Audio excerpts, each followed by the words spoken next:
Bonjour, bienvenue sur l'art du fait maison. Aujourd'hui le 18 janvier, on va parler un petit peu de la taille des oliviers. Donc nous avions fait une vidéo l'année passée sur la taille des oliviers, comme par exemple celui-ci ou d'autres.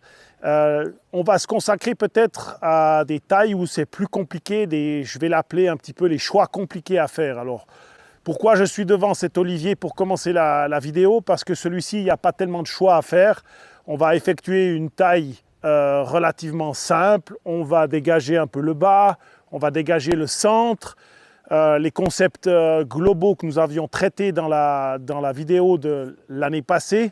Et puis on va environ couper un tiers de cet arbre qui sera sur le sol et il sera prêt pour l'année prochaine. Et ça, on va le voir maintenant, il est comme ça. On va le voir juste après, comme il sera beau après la taille. Et on va se consacrer le reste de la vidéo sur justement des oliviers où il y a des choix compliqués à faire. Donc un petit rappel, nous effectuons en général une taille annuelle sur une légère taille. C'est ce qu'on va essayer annuel sur nos arbres. La première chose à faire, toujours quand on arrive près d'un olivier, c'est de prendre du recul et de regarder sa forme afin qu'on détermine un petit peu la forme finale que l'on veut faire. Toutes les olives, toutes les fleurs surtout vont apparaître sur les branches qui auront poussé l'année prochaine. Donc il ne faut pas dégager toutes les nouvelles branches. On va essayer d'éliminer ce qui est sec, ce qui est vieux, on voit en bas qui est un peu jaune comme ça, ce qui tombe en deuxième année parce que les branches poussent et puis elles ont tendance à faire comme ça, donc ce qui pend. On va aérer le centre, aérer un petit peu l'arbre et éventuellement si les gourmands ont déjà ceux de la troisième année qui seront là-haut assez gros, on va les enlever. Et tout ça fera à peu près une taille d'un tiers du volume de l'arbre.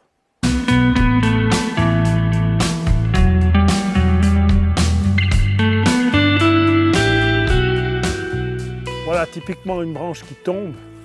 Alors évidemment ça, il ne faut pas laisser, c'est pas idéal. Je l'avais laissé pour les olives l'année passée, mais maintenant, alors on va essayer d'aller en 2 fois, voir ce que ça donne.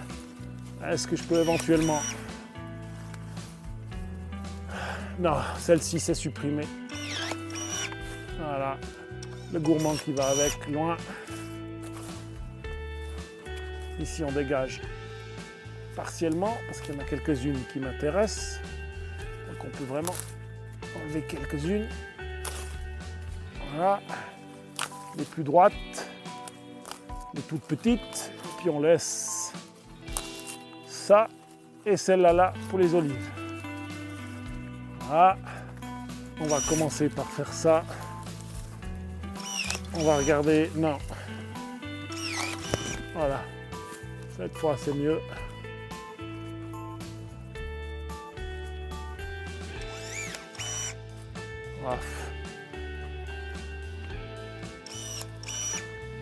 Voilà, cette fois c'est bien, ça c'est sec. Ça, voilà. Donc là c'est typique d'une branche qui tombe, on la voit bien. C'est comme si elle grandit, on a les renouvellements de chaque année, puis elles finissent par pendre comme ça. Donc, dans un premier temps, voilà, ça me plaît. J'enlève celle qui vient en arrière. Et l'année prochaine, probablement que j'aurai encore un peu plus, je pourrais encore la simplifier jusqu'à un jour, éventuellement, la remplacer par une autre qui viendra par le dessous et la supprimer définitivement. Mais c'est ça l'effet de remplacement, c'est-à-dire que comme l'olivier, c'est sa manière de pousser, elles arrivent superposées les unes sur les autres, puis elles finissent par tomber. Et ça, il faut éviter quand elles tombent comme ça à la horizontale. On simplifie pour laisser une. Elles tombent comme ça à la verticale. On simplifie pour laisser une à l'horizontale.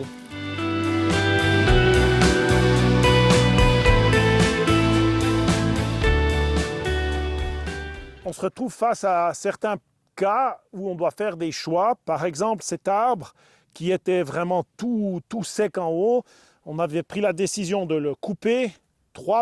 Il y avait beaucoup de branches l'année passée au pied de cet arbre, on en a laissé 3 pour se laisser un choix. Et finalement, cette année, on voit qu'elle s'oriente passablement bien, qu'on peut laisser les 3 et faire un arbre qui pourrait très bien pousser sur les 3 arbres, comme on en a d'autres sur cette propriété. Alors là, ce qu'il faut simplement faire, c'est maintenant imaginer que ce n'est pas une branche, mais un arbre. Il faut donc décider jusqu'où on va laisser des branches, en tout cas pas sur le bas.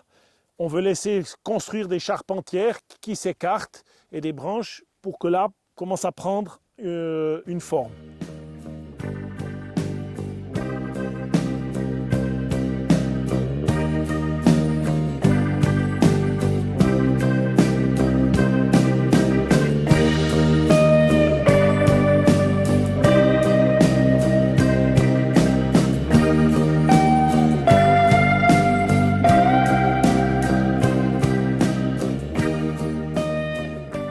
Voilà, on a fait certains choix. Évidemment, il faut toujours savoir qu'un arbre il grandit, qu'il va pas, les branches qui se trouvent ici ne vont pas se retrouver l'année prochaine là-haut. L'arbre grandit par le haut, pas par le bas, il ne pousse pas par le bas. Donc l'année prochaine, on va peut-être trouver une situation plus adaptée à un arbre et on se séparera peut-être encore de branches basses parce qu'on trouvera quelque chose plus haut. Donc au fil du temps, on va simplement accompagner l'arbre afin qu'il se développe et mettre des charpentières. Donc l'idéal, personnellement, je ne sais pas comment l'obtenir, mais pour moi, c'est une jolie façon de commencer à construire un arbre qu'en faisant des choix pour qu'il se développe comme ça vers l'extérieur. Voilà ici un autre cas où on avait été drastique parce que complètement sec par le haut. Il a bien repris, c'est sa deuxième année, hein, ça ce sont des branches de 2 ans. L'année passée, j'avais juste un petit peu dégagé le centre et cette année, apparaît cette branche qui est complètement beaucoup plus forte que les autres, mais qui occupe pratiquement une moitié de l'arbre. Mon choix, qu'est-ce que je fais avec cette branche? Si je la laisse, évidemment, l'arbre va être complètement déséquilibré. Il va encore pousser plus vite ici et moins vite ici. À part dégager le centre, je dois décider quelque chose. Soit je la laisse et je regarde comment elle évolue dans la saison, soit je la coupe sur une branche extérieure. Je lui rapetissis la tête et j'essaye de garder une branche extérieure pour voir ce que ça donne. Voilà le choix et je n'ai encore pas décidé. Donc l'idée, c'est de reconstruire une charpentière. Alors, ma foi, il y aura un angle ici, mais c'est propre un peu à l'olivier. On va ramener cette branche à la hauteur des autres, dégager la plupart des branches sur cette future charpentière afin de reconstruire. Et puis, on va essayer de garder une ou deux qui partent vers l'extérieur et de regarder dans la saison laquelle est la plus belle pour la garder en place pour voir ce que ça va donner par la suite. Là, on va en 2 fois. On coupe ici. C'est pas assez, on est d'accord? C'est pas assez. Alors, on coupe ici. On laisse ça, ça. Ça, ça, ça, ça.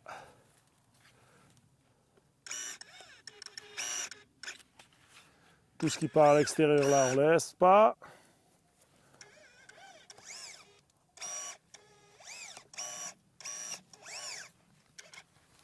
Celle-là, elle croise.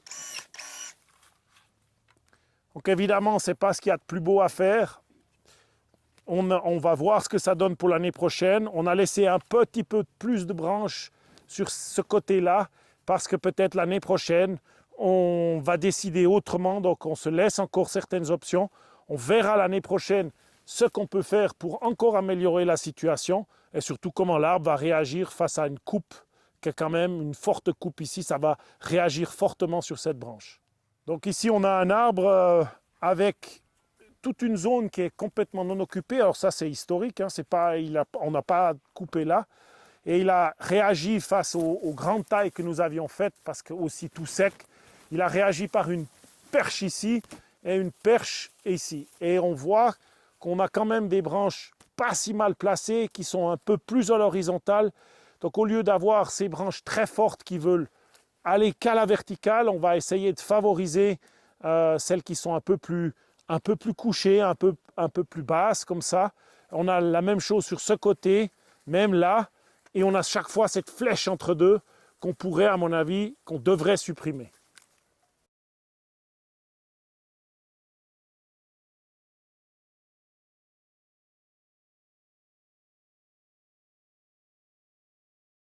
Avant de continuer, je voulais vous parler de cet outil que j'ai utilisé là toute l'après-midi en fait pour la taille de tous les oliviers.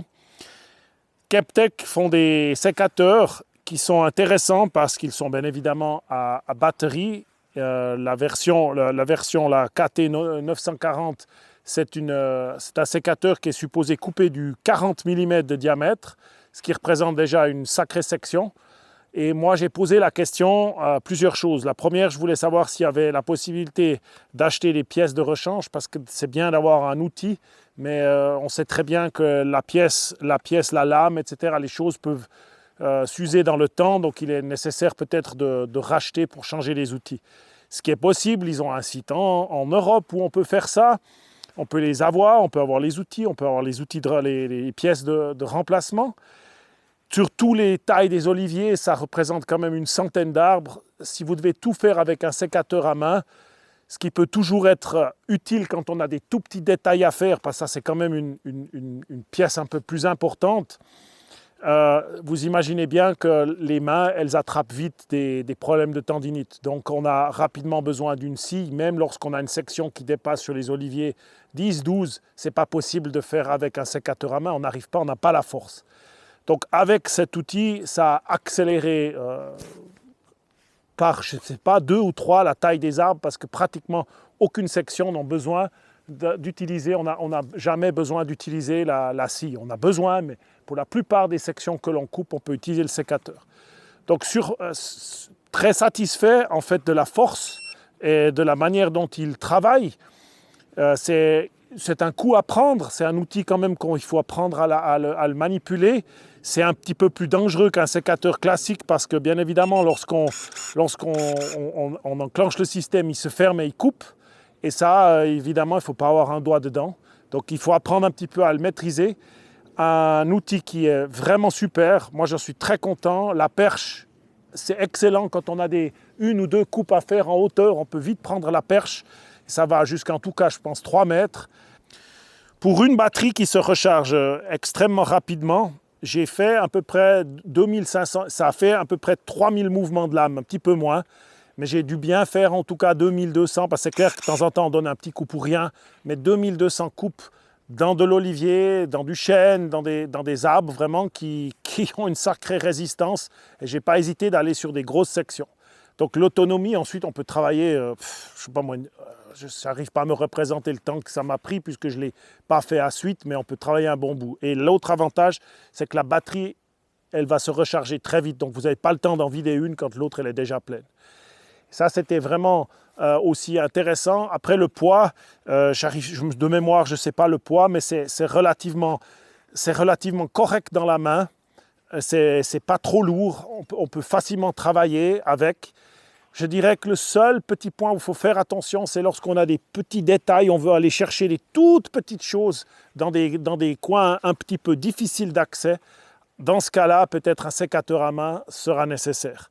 Et puis lorsqu'on veut faire des tailles de précision, par exemple sur un arbre fruitier à pépins comme pommier ou bien les arbres à noyaux, lorsqu'on veut faire, après, il faudra faire juste un peu attention où c'est que je vais actionner la lame. Il ne faut pas simplement tendre le bras et faire.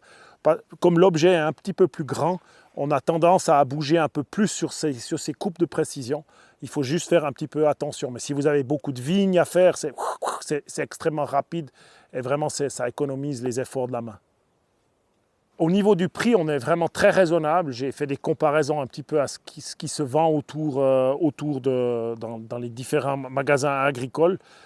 On vous mettra toutes les infos nécessaires dans le descriptif de la vidéo. Si vous utilisez le lien qui est dans le descriptif de la vidéo, on touche une petite rémunération. C'est aussi une façon de soutenir notre travail et la chaîne. En tout cas, nous, on est vraiment satisfaits de l'outil, de sa performance en puissance, en taille et en durabilité, du nombre de coupes. C'est vraiment impressionnant. Pour revenir à nos choix difficiles, cette partie de l'oliveraie, on avait l'année passée fait des tailles drastiques sur certains arbres. Il me reste 7 ou 8 arbres comme celui-là qui depuis 4 ans n'ont pas vraiment été taillés.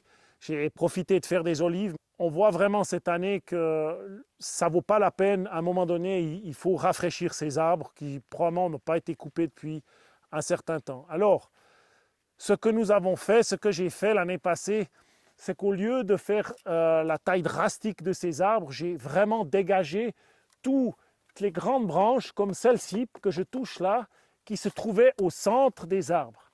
Et ça a simplement, en fait, j'étais le plus loin possible que ça pouvait encore me laisser une certaine potentiel de récolte. Ça m'a permis d'avoir énormément de rejets qui sont déjà là, qui sont sur place en ce moment. Par rapport à la coupe drastique de l'année passée, ces rejets, ils vont permettre à l'arbre d'avoir déjà une certaine végétation qui au printemps vont lui permettre de faire de la photosynthèse et avoir une meilleure reprise. Donc cette année, je vais pratiquement pas dégager les centres de ces arbres. Je vais raccourcir les arbres. On voit très bien qu'il y a un besoin de rafraîchir et je vais ramener cet arbre pour qu'il ait une canopée un peu plus serrée et enlever toutes ces vieilles branches. Et là, c'est clair qu'il va avoir l'avantage, c'est qu'il aura ses branches toutes neuves. On voit, ça c'est vraiment de l'année passée. Et ça va lui permettre de faire aussi des olives, mais surtout d'avoir quelque chose de vert sur lui pour qu'il reparte directement. On voit, même cas pour celui-là qui doit être rafraîchi, il est jaune, il a du chancre. Et si on s'approche, on vient à l'intérieur de l'arbre, on voit que la taille de l'année passée a permis d'avoir une végétation renouvelée plus au centre de l'arbre. Et ça va me permettre de faire vraiment des rafraîchissements importants. Ça, c'est trop vieux, ça croise. Voilà, il va falloir vraiment couper l'arbre. Et je vais profiter justement d'avoir fait ça sur 2 années pour pouvoir rafraîchir mieux ces arbres et leur redonner du peps directement au printemps. Ça, c'est loin. Là. Ça, on a vraiment 2 branches ici. On garde dessous ou dessus? Dessus, elle part en zigzag. Ouais. Là, dessus donc, hein? Ouais. On coupe dessus? Oui.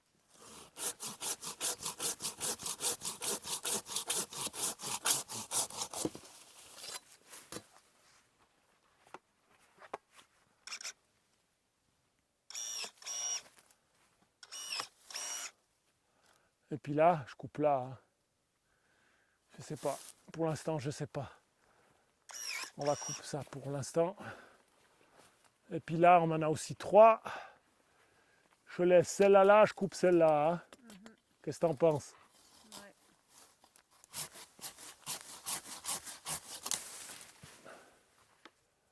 Ouais. Là, on va simplifier ce qui est vieux.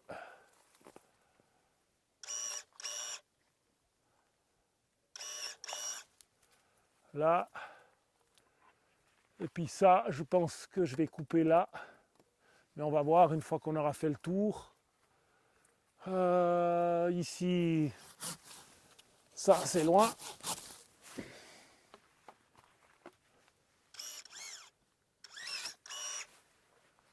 Alors ici, ça c'est sec.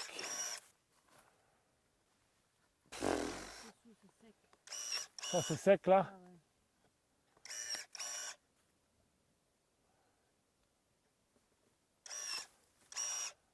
Je sais pas, mais dessus ça me plaît pas non plus. Dessous c'est sec, on coupe là.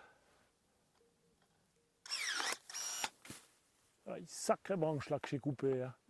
Ça c'est loin aussi. En tout cas là déjà. Ouais, dessus, tu peux laisser peut-être. Là. Là. Donc on a vraiment rapproché les branches, on a diminué la canopée, la largeur de cette canopée. On voit qu'il reste quand même passablement de verdure. Je n'ai rien coupé à l'intérieur. C'est fantastique. Il y aura probablement même des olives dessus.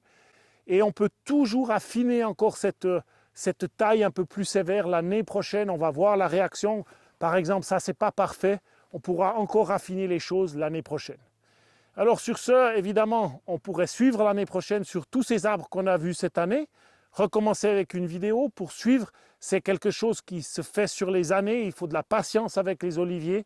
Ils réagissent très vite à la coupe, mais ce sont des arbres assez extraordinaires à suivre d'année en année et de voir comment ils se reconstruisent. Ils ont une force de vivre, une force de vie, c'est impressionnant.